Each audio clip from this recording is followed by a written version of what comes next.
حضرت فاروق عمر فاروق رضی اللہ تعالیٰ عنہ کا عہد خلافت یہ اسلام کے ایکسپینشن کا دور ہے. اب جو وہ انٹرنل ڈفتی ختم ہو گئی, انٹرنلی کنسولیڈیٹ ہو گیا انقلاب محمدی صلی اللہ علیہ وسلم, لہذا پوری طاقت کے ساتھ اب 3 لشکر نکلے ہیں, مشرق کے لیے, شمال کے لیے, مغرب کے لیے, اور فتوحات کا دائرہ شروع ہوا. 10 برس حضرت عمر رضی اللہ تعالیٰ عنہ کے خلافت کے وہ ہیں, نوٹ کیجئے, جس میں ایک سلطنت 2 سپر پاورز اس وقت کی تھی, کئی 100 سال سے چلی آ رہی تھی 2 سپر پاورز, اور دونوں جزیرہ نما عرب کے سر پر بیٹھی ہوئی تھی. سلطنت ایران, عراق سے ہو کر سلطنت ایران, کہ خسرو کے زمانے سے, ذوالقرنین کے زمانے سے عظیم مملکت تھی, سپر پاور. دوسری طرف سلطنت روما, دی رومن امپائر, 3 بر اعظموں کو محیط تھی. رومن امپائر پورا شمالی افریقہ اس کے تحت تھا, پورا مغربی ایشیا اس کے تحت تھا, شام اس کے تحت تھا, ترکی اس کے تحت تھا, اور یورپ کا سارا مشرقی علاقہ اس کے تحت تھا. رومن امپائر, آپ کو معلوم ہے حضرت عمر کے زمانے میں رضی اللہ تعالی عنہ سلطنت کسرا کے تو پرخچے اڑ گئے, نام ختم ہو گیا, وجود نہ رہا عظیم سلطنت کسرا. حالانکہ آپ کے علم میں ہوگا ان کا بڑا شاندار ماضی تھا, کہ خسرو اور کہ قباد, بڑے بڑے یہ کیانی کہلاتے ہیں. یہ کیان جو ہے یہ بڑی عظیم ایک سمجھیے کہ خاندان تھا بادشاہوں کا. لیکن یہ کہ وہ پوری سلطنت کسرا ختم ہو گئی. کیوں؟ اس نے حضور کے نامہ مبارک کو چاک کیا تھا, اور حضور نے فرما دیا تھا صلی اللہ علیہ وسلم, خسرو نے میرا خط نہیں چاک کیا, اپنی سلطنت چاک کر دی. اور واقعتاً سلطنت کسرا جو ہے ختم ہو گئے, نام و نشان ختم ہو گیا. دوسری طرف سلطنت روما تھی, عیسائیوں کے ساتھ, چونکہ وہ تھی کرسچین, عیسائیوں کے ساتھ حضور کے زمانے میں کوئی براہ راست تصادم نہیں ہوا تھا. سارا تصادم ہوا تھا یا مشرکین عرب سے اور یا یہودیوں سے. عیسائی جو ہے عربین پیننسولا میں تھے ہی نہیں, یمن کے علاقے میں کچھ تھے لیکن ان کی کوئی حیثیت نہیں تھی, لہذا کوئی کنفرنٹیشن نہیں ہوئی. دوسرے عیسائیوں میں ابھی اہل علم موجود تھے, جیسے آپ کو معلوم ہے نجاشی بادشاہ کیسے ایمان لے آیا. اس نے حضرت عیسیٰ کے بارے میں پوچھا, حضرت جعفر طیار رضی اللہ تعالیٰ عنہ نے سورہ مریم کی آیات پڑھ کر سنائی, اور اس نے کہا بین ہی جو ان آیات میں تم نے پڑھا ہے, عیسیٰ کی حقیقت اس سے 3 کے برابر بھی زیادہ نہیں ہے. اسی طرح ہرقل نے جب اس کو حضور کا نامہ مبارک پہنچا, اس نے جو بھی پیغامبر آئے تھے ایلچی, ان کا اکرام کیا, احترام کیا. وہ عالم تھا, جان گیا کہ یہ نبی آخر الزمان ہے, چاہتا تھا کہ میں ایمان لے آؤں بشرطے کہ میرے سارے درباری سپہ سالار بھی ایمان لے آئیں. جیسے کہ سن 300 عیسوی میں پوری رومن امپائر نے عیسائیت اختیار کی تھی, اس سے پہلے وہ بت پرست تھے.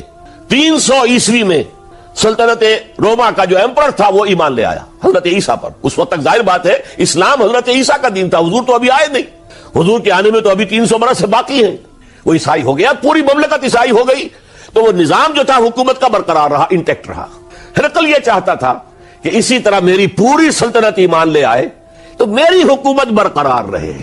لیکن یہ کہ اس کے جو درباری تھے اور اس کے بڑے بڑے جو سپہ سالار اور جرنیل تھے, انہوں نے ریجیکٹ کر دیا, اور یہ بادشاہت کی بیڑی اس کے پاؤں میں پڑی رہ گئی. ایمان تو نہیں لایا لیکن پہچان گیا تھا حضور کو صلی اللہ علیہ وسلم. اور اس سلطنت روما سے پھر آپ کو معلوم ہونا چاہیے کہ مسلمانوں نے اس کی 3 ٹانگوں میں سے 2 ٹانگیں توڑ دی, پورے شمالی افریقہ سے نکال باہر کیا, پورے مغربی ایشیا سے, یہ شام اور ترکی کا علاقہ اناطولیہ نکال دیا, اور اس کی سلطنت محدود رہ گئی یورپ کے اندر. تو یہ عظیم کام ہوئے ہیں حضرت عمر رضی اللہ تعالی عنہ کے عہد میں. اب سوچئے اس عظیم ریولوشن کا بھی کوئی کاؤنٹر ریولوشن ہونا چاہیے تھا کہ نہیں. ایرانی بڑے زبردست نیشنلسٹ لوگ تھے, نسل پرست, اپنی نسل پر فخر کرنے والے. ہماری روایات عظیم ہیں, ہم کہ خسرو کے وارث ہیں. اور آپ کو معلوم ہے کہ آخری جو بادشاہ تھا رضا شاہ پہلوی, وہ چاہتا تھا کہ خسرو کے دور کی عظمت اور سطوت کو دوبارہ لے آئے. 2500 سالہ جشن اس نے منایا تھا. وہ چاہتا تھا وہی شان میری ہو جائے جو کہ خسرو کی تھی. یہ جو ان کے اندر نیشنلزم تھا, جب ان کی سلطنت کے پرخچے اڑ گئے حضرت عمر رضی اللہ تعالیٰ عنہ کے ہاتھوں, تو ان کے دلوں میں حضرت عمر کی دشمنی, وہ خون کے پیاسے ہو گئے عمر کے رضی اللہ تعالیٰ عنہ. میں یہاں آپ کو ذرا ایک حوالہ دے دوں. فردوسی نے جو شاہ نامہ لکھا, حالانکہ وہ مسلمان تھے لیکن چونکہ پرانے ایرانی ذہن کی عکاسی کر رہے تھے, تو انہوں نے جب کہ عرب فوجیں آئی ہیں تو اس نے ایران کا جو اپنے اوپر فخر تھا اس کی ترجمانی کرتے ہوئے لکھا ہے, زشیر شتر خوردن و سوسمار عرب را بجائیست آیت قرار کہ تخت کیا را کنند آرزو تفو برتو ہے چرخ کرداں تفو کہ یہ عرب اونٹنیوں کا دودھ پینے والے، گوہ کھانے والے. یہ گوہ ایک بڑی سی چھپکلی کا جیسا جانور ہوتا ہے جو صحرا کے اندر ہوتا ہے اور وہ اپنا ایک گھر بنا کر رہتا ہے، اسے کھاتے تھے. تو یہ گوہ کھانے والے، اونٹنیوں کا دودھ پینے والے عرب آج ان کی یہ جرت، یہ جسارت، یہ ہمت کہ تخت کیا را کنند آرزو، کہ وہ آج آرزو کر رہے ہیں کہ کئے سلطنت کئے کا تخت جو ہے وہ ہمیں مل جائے. تفو برتو ہے چرخ کرداں تفو، تف ہے تجھ پر اے گردش کرنے والے آسمان، تف ہے تجھ پر. لہذا اب کاؤنٹر ریولیوشنری موومنٹس آئی ہے. حضرت عمر کی شہادت اس کا نتیجہ ہے. ہرمزان ایک جرنیل تھا اور اس کے جنگی جرائم اتنے شدید تھے ایرانی کے کہ واجب القتل تھا. وہ گرفتار ہو کر حضرت عمر کے سامنے پیش کیا گیا. حضرت عمر نے فرمایا یہ واجب القتل ہے، اس کی گردن اڑا دی جائے. اس کی چالاکی دیکھیے. اس نے کہا امیر المومنین، اے مسلمانوں کے امیر عمر رضی اللہ تعالی عنہ، مجھے ذرا پانی پلوا دیجیے. حضرت عمر نے فرمایا پانی لا دو. ایک کٹورے میں پانی دے دیا گیا. پھر کہا دیکھیے امیر المومنین، مجھے ضمانت دیجیے کہ جب تک میں یہ پانی پی نہ لوں مجھے قتل نہیں کریں گے. فرمایا ہاں ہاں تم پانی پی لو، جب تک یہ پانی تم نہیں پیو گے ہم قتل نہیں کریں گے. اس نے وہ کٹورا پھینک دیا. نہ اب میں یہ پانی پی سکتا ہوں نہ آپ مجھے قتل کر سکتے ہیں، کیونکہ آپ کا ہے کہ جب تک میں یہ پانی نہیں پیوں گا آپ مجھے قتل نہیں کریں گے. اس ہیلے سے جان بچا گیا. پھر اس شخص نے ابو لولو فیروز، ایک غلام تھا، اسے اس کام کے لیے تیار کیا. حضرت مغیرہ ابن شعبہ کا غلام تھا وہ، اور حضرت مغیرہ نے اس سے روزانہ کی ایک اجرت کہ تم کام کرو، مجھے صرف 7 آنے روزانہ دے دیا کرو. اس نے آ کر حضرت عمر سے کہا کہ میرا جو آقا ہے مغیرہ ابن شعبہ یہ مجھ سے بہت زیادہ طلب کرتا ہے. حضرت عمر نے پوچھا کیا دیتے ہو؟ 7 آنے. تم کرتے کیا ہو؟ کہ میں نجار بھی ہوں، میں لوہار بھی ہوں، میں یہ کام کرتا ہوں. فرمایا اتنے پیشوں کا جاننے والا اس کے لیے یہ روزانہ کا ٹیکس یہ زیادہ نہیں ہے، یہ تمہیں دینا چاہیے. اس نے کہا میں چکیاں بھی بناتا ہوں. حضرت عمر نے فرمایا پھر ایک چکی ذرا مجھے بھی بنا دینا. کہنے لگا آپ کے لیے تو میں ایسی چکی بناؤں گا کہ جس کی آواز دنیا بھر میں جائے گی. وہ شخص ہے اور ہرمزان کی سازش کے تحت وہ ایرانی جسے بعد میں ایرانیوں نے کیا کہا، جس نے قتل کیا حضرت عمر فاروق کو، حضرت ابو لولو فیروز. آج بھی ایران میں اس کی قبر کی تفسیریں بکتی ہیں بازار کے اندر. حضرت ابو لولو فیروز وہ آیا ہے مسجد نبوی میں اور آ کر اس نے جبکہ حضرت عمر رضی اللہ تعالیٰ عنہ امامت فرما رہے حملہ کیا. 5-6 وار خنجر کے کیے. حضرت عمر رضی اللہ تعالیٰ شدید مجروح ہو گئے. یہ انتقام تھا جو عجم نے، وہ سلطنت کے جس کے ٹکڑے ختم ہو گئے تھے، جس کا ٹکڑے کر دیے گئے تھے، اس نے انتقام لیا عالم اسلام سے. سمجھا انہوں نے یہ تھا کہ شاید یہ پوری عمارت اسی ایک ستون پر کھڑی ہے، حضرت عمر ہی کے ستون پر کھڑی ہے، اس ستون کو گرا دو گے پوری عمارت گر جائے گی. لیکن ثابت ہوا نہیں، یہ محمد کی بنائی ہوئی عمارت ہے صلی اللہ علیہ وسلم. یہ بہت قوی ہے، اس کی بنیادیں بہت مضبوط ہیں، کوئی ذرا سی تریڑ بھی نہیں آئی، ذرا سی تریڑ بھی نہیں آئی. حضرت عمر فاروق کی شہادت کے بعد حضرت عثمان رضی اللہ تعالیٰ عنہ کا دور خلافت شروع ہوا اور جوں کا توں جو قافلہ چل رہا تھا آگے چلتا چلا گیا. حضرت عثمان رضی اللہ تعالیٰ عنہ کے بارے میں بہت قیل و قال ہے، ان پر تنقیدیں بھی کی، اپنوں نے بھی کی ہیں، دشمنوں نے بھی کی ہیں. لیکن بات جان لیجئے یہ تاثر غلط ہے کہ ان کے پورے دور خلافت کے اندر فتنہ رہا یا ہنگامہ رہا. قتل غلط. 10 برس خلفائے راشدین میں طویل ترین دور خلافت حضرت عثمان کا ہے رضی اللہ تعالیٰ عنہ. 12 برس حضرت ابو بکر کے تو 2.25 برس تھے، حضرت عمر کے 10 برس تھے، ان کا 12 برس. اور 12 میں سے 10 سال ایسے تھے بعین ہی جیسے حضرت عمر کے 10 سال تھے. امن و امان ہے، سکون ہے، چین ہے، اور قافلہ اسلام بڑھ رہا ہے، فتوحات کا دائرہ بڑھتا چلا جا رہا ہے، فتوحات سیلاب کے مانند آگے بڑھ رہی ہیں. تھنتا نہ تھا کسی سے سیل رواں ہمارا یہ سیل رواں کوئی روکنے والی کوئی طاقت دنیا میں رہی نہیں تھی. کسرا ختم، سلطنت ایران ختم، اور دوسری سپر پاور سلطنت روما، اس کی 3 میں سے 2 ٹانگیں توڑ دی گئی، 1 رہ گئی. اب کون تھا؟ خارج میں کوئی طاقت نہیں تھی جو اسلام کے اس سیلاب کو اور پوری نوع انسانی پر اتمام حجت اور اللہ کے دین کو پہنچانے کے راستے میں رکاوٹ بن سکتی ہے. اب ایک فتنہ اٹھا. دیکھیے حضور کی کنفنٹریشن 3 مذاہب سے ہوئی تھی. ایک مذہب مشرکین کا، شرک کا قلع کما کر دیا گیا جزیرہ نما عرب سے، ختم ہو گئے۔ انہوں نے کاؤنٹر ریولوشنری موومنٹس اٹھائیں حضرت ابوبکر کے زمانے میں، ان کو کرش کر دیا حضرت ابوبکر صدیق رضی اللہ تعالیٰ عنہ، چاہے ہزاروں صحابہ شہید ہوئے۔ اس کے بعد دوسری طاقت کون تھی؟ مذہبی، یہودی۔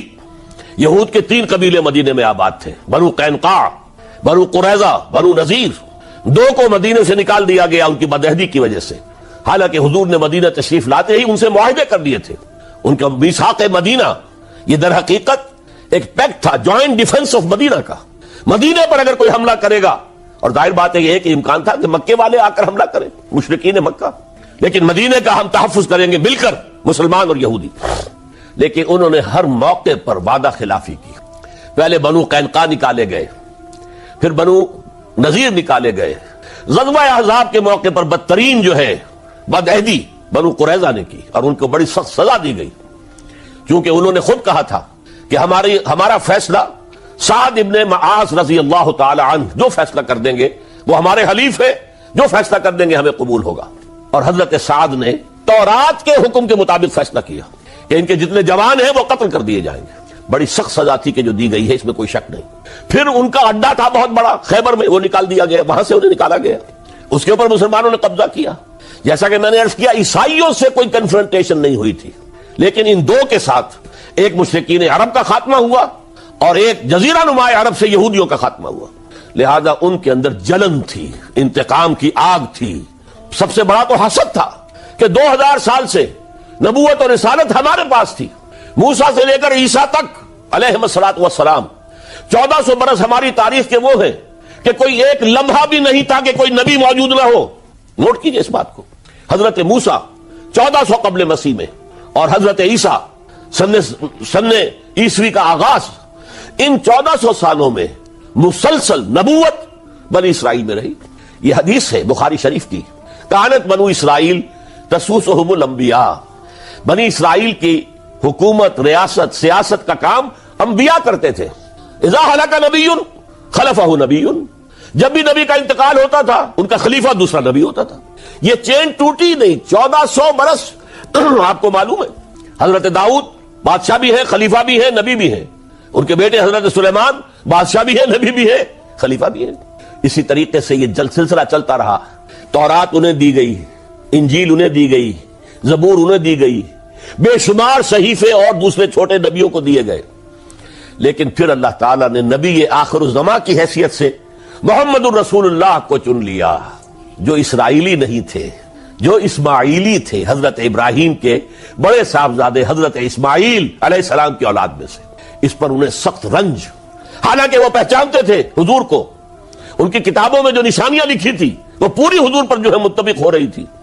قرآن کہتا ہے یعرفونہ کما یعرفون ابناءہم، وہ ایسے پہچانتے ہیں محمد کو صلی اللہ علیہ وسلم جیسے کہ اپنے بیٹوں کو پہچانتے ہیں، لیکن انہوں نے نہیں مانا۔ بدترین دشمن، حسد کی آگ میں جلنے والے، اور آج تک وہی معاملہ ہے۔ ان کی نیچر تبدیل نہیں ہوئی ہے۔ اب جو کچھ قیامت صغریٰ آنے والی ہے مڈل ایسٹ میں، عراق پر حملے کے بعد جو کچھ ہوگا، اس سب کی سازش کس نے کی ہے؟ یہود نے۔ یہ ساری اسرائیلی سازش ہے۔ بہرحال یہ علیحدہ بات ہو جائے گی۔ اب انتقام یہودیوں کا آیا۔ یہودیوں کو یہ معلوم تھا ہم تعداد میں اتنے کم ہیں اور ڈسپرسڈ ہیں۔ سن 70 عیسوی میں ایک رومن جنرل ٹائٹس، اس نے حملہ کر کے یروشلم بیت المقدس کی اینٹ سے اینٹ بجائی، 1,33,000 یہودی ایک دن میں قتل کیے۔ اور ان کا سیکنڈ ٹیمپل جو تھا، جو حضرت سلیمان نے بنایا تھا، معبد، عبادت گاہ، ہم تو اسے مسجد کہیں گے، مسجد اقصیٰ، لیکن انہوں نے اسے کہا ہیکل، ٹیمپل، اس کو گرا دیا تھا نبوکدنضر نے 587 عیسوی میں۔ دوبارہ انہوں نے بنایا، اسے ٹائٹس نے گرا دیا، وہ آج تک گرا پڑا ہوا ہے، آج تک۔ صرف ایک دیوار اس کی سلامت ہے جسے وہ ویلنگ وال کہتے ہیں، وہاں جا کر ماتم کرتے ہیں، روتے ہیں، پیٹتے ہیں۔ اور اس کو اس وقت سے نکال دیا گیا یہودیوں کو، نکل جاؤ فلسطین سے، بھاگ جاؤ یہاں سے، دفع ہو جاؤ۔ لہذا وہ ڈسپرس ہو گئے، کوئی یورپ چلے گئے، کوئی روس چلے گئے، کوئی ہندوستان چلے گئے، کوئی افریقہ کے ممالک میں چلے گئے، کوئی ایران میں آ گئے۔ یہ سب، اس کو وہ کہتے ہیں ڈایاسپورا، ہمارا وہ دور جس میں ہم دنیا میں منتشر تھے۔ جب پوری دنیا میں منتشر تھے تو ظاہر بات ہے کسی فوجی مہم کے ذریعے سے مسلمانوں سے انتقام لینا ممکن نہیں تھا، لیکن انتقام لیا ایک ایسی سازش کے ذریعے سے ایک ایسا فتنۃ الکبریٰ جو ہے برپا کیا ہے، جس کا کہ میں ابھی آپ سے اندازہ کرتا ہوں، جس کے نتیجے میں حضرت عثمان رضی اللہ تعالیٰ عنہ شہید ہوئے۔ اس کو یوں سمجھیے کہ حضور کے دور میں جن لوگوں نے شہادتیں پیش کی، انہوں نے اسلام کو قائم کرنے کے لیے شہادتیں دی۔ اب دور خلافت راشدہ میں جو شہادتیں پیش کی گئیں، وہ اسلام کو قائم رکھنے کے لیے جو عمارت بن گئی ہے، اب گرنے نہ پائے، اسے دشمن گرا نہ دے، اس ڈیفنس کے اندر، اس تحفظ کے اندر جانے دی، ہزاروں نے دی۔ حضرت عمر رضی اللہ تعالیٰ عنہ قائد خلافت ہے، بیت المقدس کا محاصرہ کیا گیا، فصیل بڑی اونچی، شہر اندر سے سیلف سفیشینٹ، حملے کا راستہ کوئی نہیں، محاصرہ طول کھینچ رہا ہے، لیکن ان کے پاس رسد بھی موجود ہے، پانی بھی موجود ہے، وہ دروازے بند کر کے بیٹھے ہوئے۔ بالآخر اللہ تعالیٰ کی مشیت کا ظہور کیسے ہوا؟ ان کے کچھ علماء آئے فصیل پر، کہا دیکھو مسلمانوں، تم قیامت تک بھی یہاں پڑے رہو گے محاصرہ کر کے، ہمارا یہ شہر فتح نہیں ہوگا۔ ہاں، ایک درویش بادشاہ کے ہاتھوں یہ شہر فتح ہونا ہے، لیکن تمہارے اندر ہمیں وہ نظر نہیں آ رہا۔ ابو عبیدہ بن الجراح رضی اللہ تعالی عنہ، امین هذه الامہ، ان کا فوراً ذہن گیا، وہ درویش بادشاہ مدینے میں بیٹھا ہوا ہے، عمر رضی اللہ تعالی۔ اب ایک اور عمر بھی ہے جو قندھار میں بیٹھا ہے، نقشہ وہی ہے، سادگی کی حد تک نقشہ وہی، بالکل وہی، اپنی آنکھوں سے دیکھا ہے، وہی سادگی۔ عمر اول، عمر ثانی تھے عمر بن عبد العزیز۔ اب ایک اللہ کے فضل سے اللہ تعالیٰ ایدہ اللہ بنصرتہ، اللہ تعالیٰ ان کی نصرت فرمائے، دشمنوں کو ان کے مقابلے میں نیست و نابود کرے۔ انہوں نے ریکویسٹ بھیج دی کہ حضور تشریف لائیے، یہ شہر فتح ہو جائے گا۔ وہ ہے سفر تاریخی، اتنا طویل سفر، تقریباً 700 میل، ایک اونٹ، ایک خادم، ایک منزل پہ امیر المومنین اوپر بیٹھے، خادم آگے چل رہا ہے، اگلی منزل پہ خادم اوپر بیٹھا ہے، امیر المومنین آگے جا رہا ہے۔ اور جب پہنچے ہیں تو وہ باری تھی خادم کی، انہوں نے ہاتھ جوڑ دیا، حضور خدا کے لیے تم کیا کہیں گے لوگ، وہ میرا برا حال کر دیں گے، تمہیں شرم نہیں آئی؟ امیر المومنین پیدل آگے چل رہے ہیں نکیل پکڑ کر، اور تم بیٹھے ہو اوپر براجمان ہو۔ حضرت عمر فرمایا دورو دورو، نہیں، باری تمہاری ہے، بیٹھ۔ اس حال میں پہنچے ہیں، اور پھر یہ کہ ابو عبیدہ بن الجراح آئے ہیں، استقبال کیا ہے تو دیکھا ہے اس حال میں چلے آ رہے ہیں، عمر نکیل پکڑے ہوئے چلے آ رہے ہیں، اور کہتے ہیں کہ کہیں کیچڑ ویچڑ تھا، جوتے خراب ہو گئے تھے، وہ بھی اتار کے ہاتھ میں پکڑے ہوئے، کپڑے تو تھے ہی پھٹے ہوئے۔ انہوں نے کہا کہ حضرت ابو عبیدہ نے، دیکھیے یہ بڑا متمدن ملک ہے، بڑا مہذب علاقہ ہے یہ، آپ ذرا حلیہ اپنا دوست فرما دیں، تب جا کے پیش ہم آپ کو کریں گے۔ آپ نے فرمایا نحن قوم اعزنا اللہ بالاسلام، ہم وہ قوم ہیں جنہیں اللہ نے عزت دی ہے اسلام کے ذریعے سے، کپڑوں کے ذریعے سے نہیں، دولت کے ذریعے سے نہیں۔ اسی حال میں گئے ہیں، اوپر سے انہوں نے کھڑے ہو کر نشانیاں دیکھی ہیں، اپنی کتابیں کھولی، ہاں یہ وہی ہے، اچھا لو جی سرنڈر، شہر تمہارے ہاتھ میں۔ خون کا ایک قطرہ نہیں بہا اور بیت المقدس فتح ہو۔ لیکن اس وقت حضرت عمر نے ایک نرمی یہ کی کہ یہودیوں کے لیے بھی اسے اوپن سٹی قرار دے دیا۔ یہ احسان عظیم حضرت عمر کا، اس سے پہلے یہودی آ ہی نہیں سکتا تھا، داخل ہی نہیں ہو سکتا تھا، وہاں وہ آ کر وزٹ نہیں کر سکتا تھا، زیارت نہیں کر سکتا تھا اپنے مقدس مقامات کی۔ حضرت عمر نے یوں سمجھیے کہ تقریباً 550 برس کے بعد ان کے لیے راستہ کھولا ہے کہ ہاں تم آ سکتے ہو، زیارت کر سکتے ہو۔ لیکن یہ عیسائیوں نے لکھوایا معاہدے کے اندر، انہیں یہاں آپ آباد ہونے کی اجازت نہیں دیں گے، لیکن کم وزٹ دی پلیسز، دیکھیں زیارتیں کریں اور جائیں۔ یہ معاہدہ حضرت عمر کا ہے رضی اللہ تعالیٰ، جو پھر خلافت راشدہ کے بعد بنو امیہ نے بھی اس کو آرڈر کیا، بنو عباس نے کیا، پھر جو ہمارے یہ ترکوں میں اندر خلافت آئی تو ترک خلفاء نے بھی اس معاہدے کی پوری پابندی کی۔ فلسطین میں آ سکتے ہیں یہودی صرف زائرین کی حیثیت سے، وہاں آباد نہیں ہو سکتے۔ اب آئیے اگلا دور آیا حضرت عثمان کا دور خلافت۔ یہ ہے وہ وقت کہ اب یہود نے امت مسلمہ کی پیٹھ میں چھڑا ٹھوکا۔ وہ کیسے؟ ایک یہودی عبداللہ ابن سبا اسلام کا لبادہ اوڑھ کر آ گیا، معاشرے کا جائزہ لے لیا، ان میں بنو ہاشم اور بنو امیہ میں جو پرانی کشاکش تھی، اس کے کچھ نہ کچھ جراثیم باقی ہیں. اگر ان کو ذرا بھڑکا دے تو مسلمانوں میں انتشار پیدا ہوگا. کہا یہ عثمان کون ہے؟ یہ تو بنو امیہ میں سے ہے. یہ حق تو بنو ہاشم کا ہے، خلافت ان کے پاس ہونی چاہیے. محمد کے تو رشتہ دار وہ ہے صلی اللہ علیہ وسلم. عوام الناس کے اندر بات پھیلنی شروع ہوئی. پھر ایک بڑی سازش کے انداز میں حضرت عثمان کے خلاف پروپیگنڈا، حضرت عثمان کے جو عاملین تھے، گورنر تھے، ان کے خلاف پروپیگنڈا. اور ایسی ہوشیاری کرتے تھے کہ کوفے میں کوفے کے حاکم کے خلاف کچھ نہیں کہنا. اجی مصر میں یہ ہو رہا ہے، اجی شام میں یہ ہو رہا ہے، اجی یہ جو عثمان ہے وہ یہ کر رہا ہے، یہ ظلم ہو رہا ہے، یہ لوٹ مار ہو رہی ہے، یہ خیانتیں ہو رہی ہیں. اب نہ تو اس زمانے میں مینز آف کمیونیکیشن، کیسے تصدیق کریں؟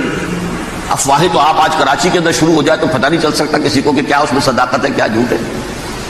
اور بری بات جو ہے فطرت انسانی کی کمزوری ہے، وہ فوراً قبول کرتا ہے. کسی کے بارے میں اچھی بات ماننے کو تیار نہیں ہوتا، لیکن بری بات تو فوراً تیار. بہرحال یہ فتنہ انہوں نے اٹھایا، حضرت علی کی الوہیت کا فتنہ اٹھایا، حضرت عثمان کے خلاف الفتنۃ الکبریٰ برپا کیا. حضرت عثمان شہید ہوئے. اس کے بعد 5 برس تک مسلمان ایک دوسرے کی گردنیں کاٹتے رہے. بابی خانہ جنگی ہوئی. امت کو وہ زخم لگایا ہے جو آج تک جس سے خون رس رہا ہے. یہ شیعان عثمان اور شیعان علی تھے جو بعد میں پھر سنی اور شیعہ ہو، اور آج تک فتنہ کس نے جگایا؟ ایک عبداللہ ابن سبا یہودی اور اس کے کارندے، شیطان کا ایجنٹ، اور انسانوں میں سے بھی اس کے جو بھی حواریین تھے اور شیطانوں کے اندر سے بھی تھے، انہوں نے بھی اس آگ کو بھڑکایا. یہ آپ سوچ لیجئے کہ یہ کس نے وہ زخم لگایا؟ یہودی. اگلا دور آیا، خلافت راشدہ ختم ہوئی، بنو امیہ کا بھی دور کافی گزر گیا. طارق ابن زیاد 712 عیسوی میں حملہ کرتے ہیں اسپین پر. اسپین اس وقت عیسائیت کا بہت بڑا گڑھ، بڑے کٹر ترین عیسائی جو ہے وہ اسپین میں. لہذا یہودیوں کی وہاں بہت پٹائی ہوتی، میں بتا چکا ہوں، دشمنی تھی، چلی آ رہی تھی عیسائیوں کے ہاتھوں یہودیوں کی. وہ تو سن 300 عیسوی سے ایمپرر کانسٹنٹائن کے بعد سے شروع ہو گئی. اس حوالے سے یہودیوں نے اس وقت چالاکی یہ برتی، کچھ راستے واسطے بتائے، کچھ مدد کی طارق ابن زیاد کی. طارق ابن زیاد نے انہیں اپنا محسن سمجھا. ہسپانیہ فتح ہو گیا تو یہودی چونکہ محسنین کی فہرست میں آ چکے تھے، انہیں بہت اقتدار نصیب،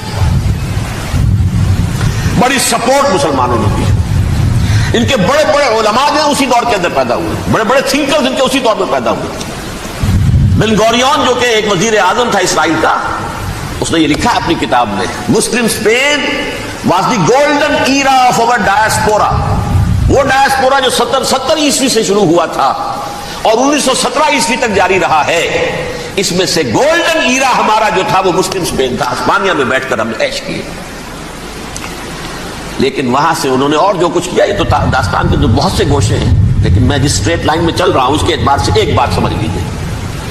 وہاں بیٹھ کر انہوں نے اب عیسائیت کی پیٹھ میں چھڑا گھونپا،